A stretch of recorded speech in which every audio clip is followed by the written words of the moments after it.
Are you struggling with your lead generation? Do you wake up at times as a real estate agent, don't know where your next transaction is going to come from?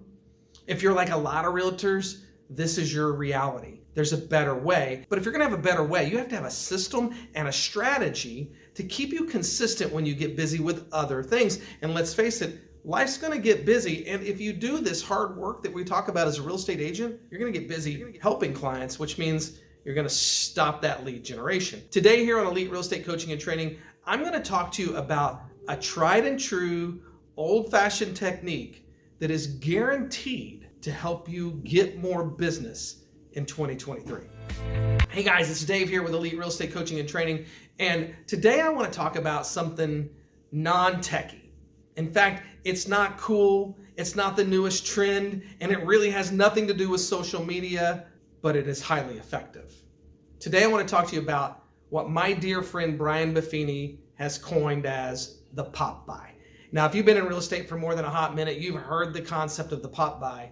And the problem with most real estate agents is they don't believe in that kind of hard work. When I first talked to realtors who come into our coaching program about the importance of embracing Brian's teachings and leaning into the concept of the pop buy, it is not uncommon for me to get a lot of resistance.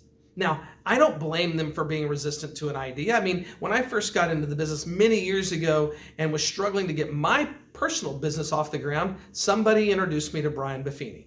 And when I first heard about, going and dropping by people's offices and their homes with gifts, I thought, well, that's kind of crazy. Surely that's not going to work. But I didn't have any business, so I leaned into it, and the results were absolutely amazing. Here's the story I want to share with you today. We had an agent who joined our company from a competitor. The problem with his business was that it was very sporadic. He had a lot of ups and downs. He would be really busy, then really not busy, then really busy and really not busy. And that cycle, that sporadic cycle that he was in, prevented him from ever feeling like he could completely commit to real estate. When he came to us, one of the very first consulting sessions we had was the idea of the pop buy.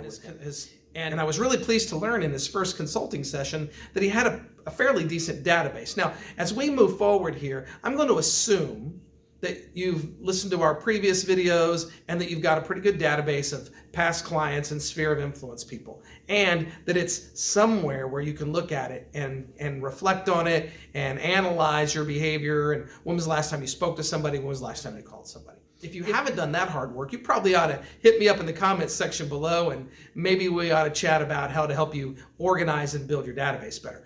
But for today's purposes, we're going to assume you've done that hard work. Now, this agent that came to us had done that work. They had a decent database, and it was fairly well organized in a CRM, a contact relationship management software that allowed him to look at it. And we came up with the idea of him doing the pop buys. And the first 2 months of pop buys were pretty successful for him. And on the second month of a pop buy, it just so happened that his client's sister was at the house. And she made the comment to him that her agent had never brought her any gifts after they purchased their home. That got his wheels spinning a little bit, and being a resourceful guy and kind of a fun person, he decided that the following month when he did his pop buys, he was going to take a gift over to his client's sister's home. And he did so. Then he did it the second month. He did it for the month of December, and his December pop buy was kind of cute. I'm sure he got it off the internet. You could probably Google pop buy ideas snowman in a jar, and you would see what he came up with. But it was like a mason jar with a snowman in it and some cute real estate stuff in it, and it was made to look like a snow globe. He took that to the client's sister's home.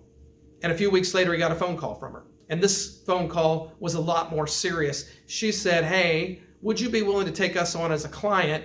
We're thinking about selling our home and buying another home. And of course, he was thrilled. He's happy to do that work. And he has, at this point, picked them up as a new client. And there's a pretty healthy commission involved in this for what was really a goofy little $6 trinket that he dropped off. But what that trinket did was send a message. It sent a message to this person that I value you and I want to be in a relationship with you. It's an old-fashioned way of thinking, but I brought you a gift. Now, here's the most powerful part of this conversation. My agent's new client had bought that house 2 years before, and she told him at their first meeting that she had not heard from their agent since they bought the house 2 years earlier. Guys, the overwhelming majority of real estate agents abandon their clients after closing. Don't let this be you. You have to have a strategy and a plan in place that help you stay top of mind, to remind you to reach out and call your clients. 2 or 3 times a year, you should be dropping by with some basic little fun gifts that simply say, hey, I was in the neighborhood, I was thinking of you, and I wanted to bring you this gift. And it doesn't have to be expensive. In fact, if you really lean into Brian's teachings, Brian teaches us that we shouldn't spend a bunch of money on it. It's the gift that counts. We've told our kids that for years, and for you, it's the same thing. The gift matters. But if you're not going to do that work, if you're not going to drop by with gifts and you're not going to call them, the previous video I posted last week was about phone calls. I'm going to put the link to that video about the phones in the comments section below. And if you didn't watch it, click the link and go watch it. But you've got to stay top of mind with people. What is your system? What is your strategy? Are you doing pop-bys? Are you making the phone calls? Are you sending CMAs? Are you sending market reports? Or are you like the overwhelming majority of real estate agents who have abandoned their clients, abandoned their sphere, and then you're going to get all hurt and mad and aggravated when you click on Facebook and you realize that that person bought or sold real estate without you. I'm here to tell you, you do not have the right to be mad at them if you didn't do your job and stay in touch. Your clients, your sphere, your family, your friends deserve better. You don't have the right to be mad if you don't do better. And guys, as an industry, the world deserves better from us. We make good money. We get paid handsomely to help people buy and sell real estate, and there is absolutely nothing wrong with that. I fully understand my value proposition when I'm involved in a real estate transaction, but I also know I need to stay in touch, or it becomes simply a transaction, and I'm not in the transaction business. I'm in the relationship business, and relationships are a two-way street that you must lead your client down. You have the obligation to the people to stay in touch with them and to be a resource for them if you want them to refer their friends and family to you. Guys, I hope you found this video helpful. I hope you like my videos. If you do, please click that subscribe button. Here's what I know about you. There's a whole lot of you who watch my videos who have not subscribed. And it would mean the world to me if you would just take a few extra moments, click that subscribe button. It doesn't hurt or cost you anything, but it is helpful to me. So if you value the videos, click the subscribe button. And then there's that little bell over there. That's the notification button.